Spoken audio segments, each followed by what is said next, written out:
दोस्तों, आप सभी लोग कैसे हैं? उम्मीद करते हैं आप सभी लोग ठीक होंगे। दोस्तों, आप सभी का मेरे YouTube चैनल अपराध की कहानी में स्वागत है। आज की कहानी एक ऐसी महिला की है जो कि शादीशुदा थी, पति भी अच्छा था, दो बच्चे भी थे, मगर उसका दिल कहीं और आ गया था, इसलिए पति को रास्ते से हटा दिया। दोस्तों, आप सबसे अनुरोध है चैनल को सब्सक्राइब करें, चैनल लाइक करें और कमेंट करें। अपने दोस्तों के साथ शेयर जरूर करें। बहुत से लोग हैं जो सब्सक्राइब नहीं करते हैं। आपके सहयोग से मुझे हिम्मत मिलती है, इसलिए कंजूसी ना करें। कहानी शुरू करते हैं। गत वर्ष नेशनल क्राइम रिकॉर्ड ब्यूरो की एक रिपोर्ट आई थी जिसमें कहा गया था कि बच्चों और किशोरों के साथ यौन संबंध बनाने वाले निकट संबंधी होते हैं, लेकिन इस रिपोर्ट में यह जिक्र नहीं था कि मायके से बने यौन संबंध जब ससुराल तक जाते हैं तो क्या होता है। विक्रम की जान ऐसे ही जिला आगरा की तहसील एतमादपुर के थाना बरहन के क्षेत्र में एक गांव है खांडा। यहां के निवासी सुरेंद्र सिंह का 27 वर्षीय बेटा विक्रम सिंह उर्फ नितिन नोएडा के सेक्टर 6 में स्थित एक प्राइवेट कंपनी में कंप्यूटर ऑपरेटर था। उसकी शादी नवंबर 2015 में अचनेरा थाना अंतर्गत कुकथला निवासी कृष्णवीर सिंह की बेटी रानी उर्फ रवीना के साथ हुई थी। दोनों का 2 साल का एक बेटा है। विक्रम नोएडा में अपने माता पिता, भाई अमित, बीवी व बच्चे के साथ रहता था। कोरोना वायरस फैलने और लॉकडाउन की घोषणा के बाद 27 मार्च 2020 को विक्रम परिवार सहित अपने गांव खांडा आ गया था। इसके लिए विक्रम को 50 किलोमीटर पैदल भी चलना पड़ा था। उसके पिता सुरेंद्र सिंह नोएडा में ही रह गए थे। विक्रम को घर आए 5 दिन हो गए थे। 31 मार्च की रात विक्रम अपनी बीवी रानी के साथ कमरे में सोने चला गया, जबकि उसकी मां कृपा देवी मकान की छत पर सोने चली गई। छोटा भाई अमित गांव में ही रहने वाली मौसी के यहाँ सो रहा था। रात 1:30 बजे रानी अचानक कमरे से चीखती हुई बाहर निकली और छत पर बने कमरे में सो रही सास को जगाकर बताया कि विक्रम ने आत्महत्या कर ली है। यह सुनते ही कृपा देवी बदहवास सी नीचे उतरकर कमरे में पहुंची। कमरे का मंजर देख उनके होश उड़ गए। बिस्तर पर विक्रम खून से लथपथ पड़ा था। उसकी गर्दन से खून निकल रहा था, जिससे तकिया व चादर खून से रंग गए थे। घटना की जानकारी मिलते ही मृतक का चचेरा भाई राजेश सिकरवार घटनास्थल पर पहुंच गया। विक्रम की मौत की जानकारी होते ही परिवार की महिलाओं में कोहराम मच गया। राजेश ने इस घटना की सूचना पुलिस को दे दी। सूचना मिलते ही थाना बरहन के थाना प्रभारी महेश सिंह पुलिस टीम के साथ मौके वारदात पर पहुंच गए। तब तक सुबह हो चुकी थी।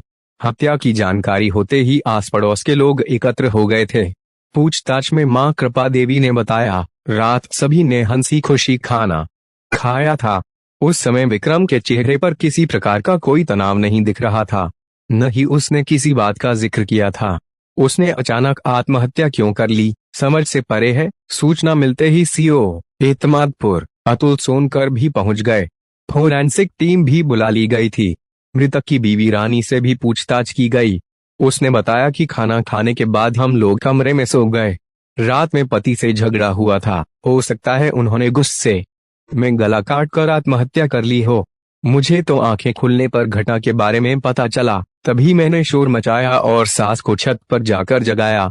विक्रम ने बंद कमरे में आत्महत्या कैसे की यह रानी नहीं बता सकी।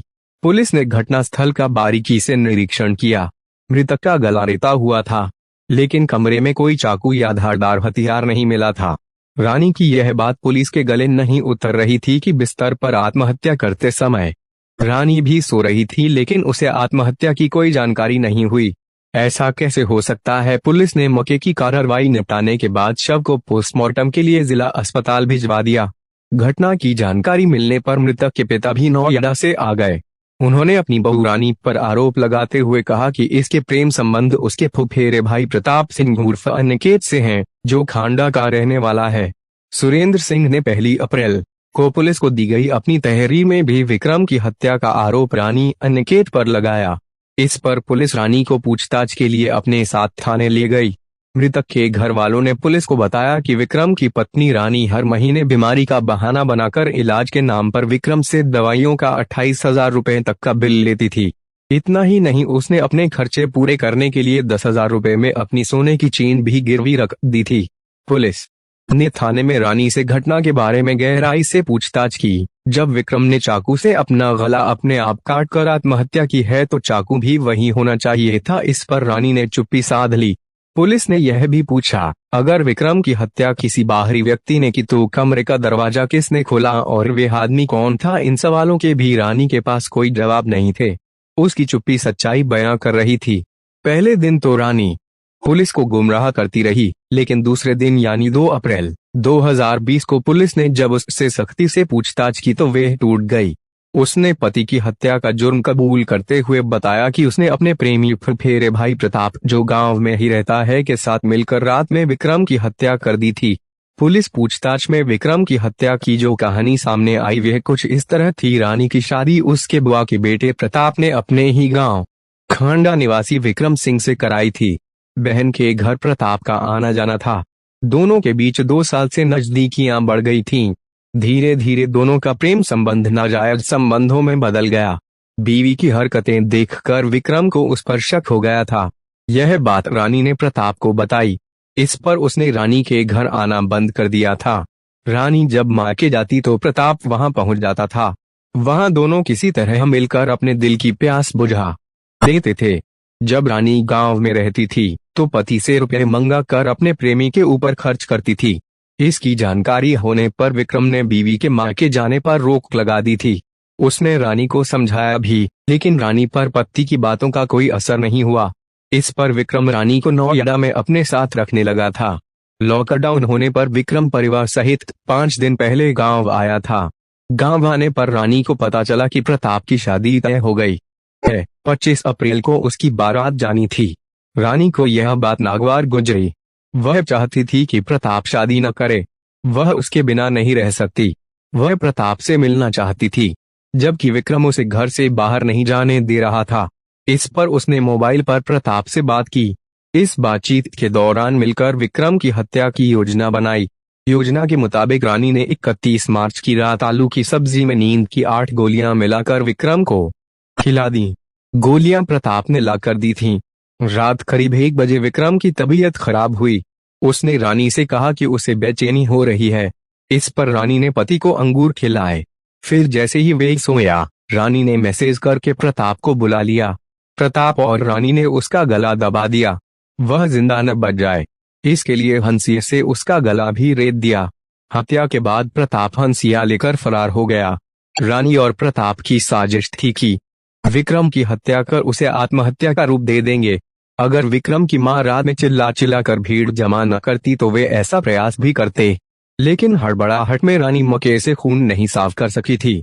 रानी को पुलिस ने 3 अप्रैल को कोर्ट में पेश किया, जहां से उसे जेल भेज दिया गया। इसके बाद पुलिस हत्यारोपी प्रताप की तलाश में जुट गई। 3 अप्रैल को ही पुलिस ने प्रताप को भी गिरफ्तार कर जेल भेज दिया। पुलिस ने उसकी निशानदेही पर हत्या में इस्तेमाल हंसिया भी बरामद कर लिया। रानी ने रिश्तों को कलंकित कर एक हंसते खेलते परिवार को उजाड़ लिया। दोस्तों, आपको कहानी कैसी लगी कमेंट करके जरूर बताएं और एक बार फिर आपसे अनुरोध है, चैनल को सब्सक्राइब करें और लाइक करें, शेयर करें। कल फिर आपसे मुलाकात होगी एक और नई कहानी के साथ। तब तक अपना ख्याल रखें और स्वस्थ रहें। धन्यवाद।